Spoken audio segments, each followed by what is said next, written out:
Good day, everyone. I'm Timothy Jonathan Kyle Leon Roas, a BSIT cybersecurity student from 11I10 Block 2. Today, I'll be talking about two important psychological concepts that influence how we see ourselves and how we perform self-efficacy and self-concept. So let's start with self-efficacy. Self-efficacy is a term introduced by Albert Bandura. It refers to our belief in our ability to successfully perform a specific task or handle a particular situation. For example, me as a racer, if I believe that with practice and focus, I can win the race, that's self-efficacy at work. Even if you fail sometimes, self-efficacy will push you to try again until you succeed. High self-efficacy often leads to a greater motivation, persistence, and better performance.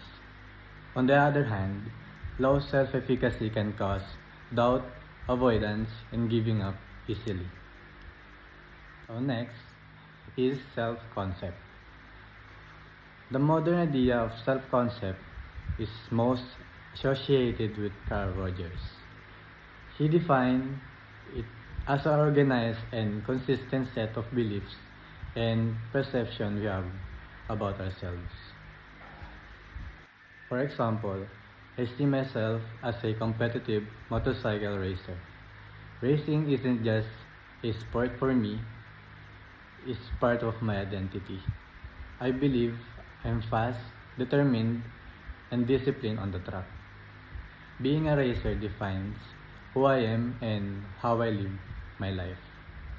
So self-concept is the big picture of how we see ourselves, while self-efficacy is our belief in what we can do in specific situations.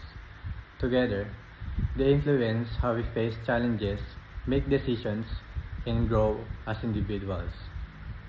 Both are important in shaping our success and happiness.